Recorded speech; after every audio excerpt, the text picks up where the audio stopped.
تخيل نفسك بقى انت ماشي ومعاك كلب زي ده، وحد حب يهجم عليك، رغم ان الكلاب معروفة عنها انها وفية وبتدافع عن صاحبها بكل استماتة زي ما انتم شايفين اهو. يعني هم بيمثلوا ان بيضرب صاحبه، لكن طبعا الكلب عامل ازاي، مع ان كتير جدا من الناس يا اخي يعني مفيش عندهم الوفاء ده. صعب جدا تلاقي الكلاب الخيلة. طيب انت ليه تيجي بقى بص، واحد راح يقبض فلوس من الصرافة. تخيل لو انت في منطقة آمنة وما فيش فيها سرقات وما فيش فيها تعدي على حد، كان اجيب كمية الكلاب اللي انتوا شايفينها دي؟ مستحيل طبعا.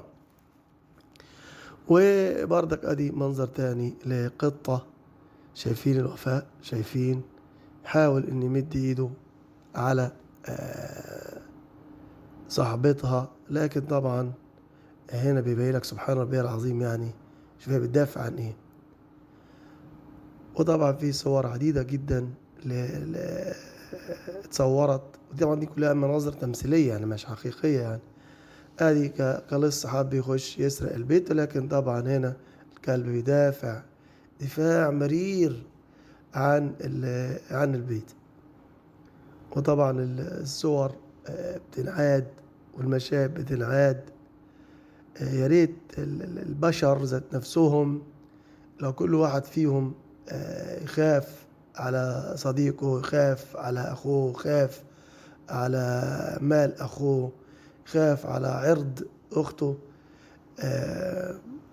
كنا نبقى أفضل باللي احنا شايفينه ده كله. طبعا ادي منظر مضحك طبعا.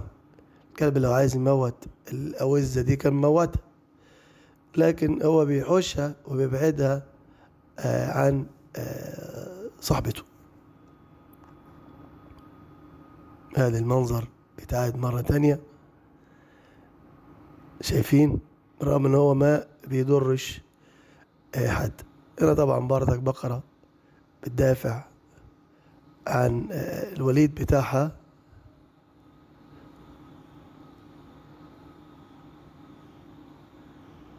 آم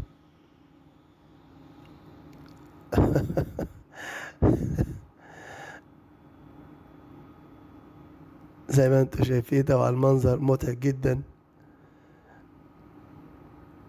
وده راعي البقر. دي أوزة برضك زي ما انتم شايفين.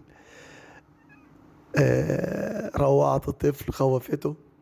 الكلب طبعا بيبعدها بقدر المستطاع.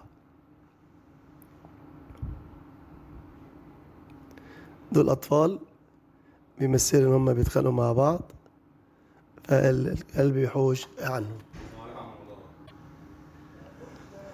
طبعا يا جماعة الوفاء مطلوب بين البشر، مش بين الحيوانات وبس، لا بين البشر. احنا عايزين يكون في بيننا بين بعض ود، وحب لأخيك ما تحب لنفسك، واكره لأخيك ما تكرهه لنفسك. والدين الإسلامي بتاعنا دين عظيم، لم يترك شيء من المؤاخاة أو أن أنت تدافع عن أخوك المسلم وتهتم به. والنبي صلى الله عليه وسلم يقول: من لم يهتم بأمر المسلمين فليس منهم. تخيل لما يكون بعض الحيوانات بتدافع عن أصحابها، ليه المسلمين ما بيدافعوش عن بعضهم البعض؟ انت لو انت شفت منظر الراجل بيحاولوا انهم يضربوه، لكن الحيوان بيجي يدافع عنه، فما بالك أخوك المسلم اللي بيهان هنا وهناك، ويعذب هنا وهناك، ويقتل هنا وهناك، وللأسف ما بلاقيش حد يدافع عنه. يا ريتنا نوصل ربع دفاع الحيوانات عن أصحابهم، إن احنا ندافع عن إخواتنا المسلمين في كل بلد وفي كل مكان. وأتمنى من الله سبحانه وتعالى أن تكون المعلومة وصلت ليكم. السلام عليكم ورحمة الله وبركاته.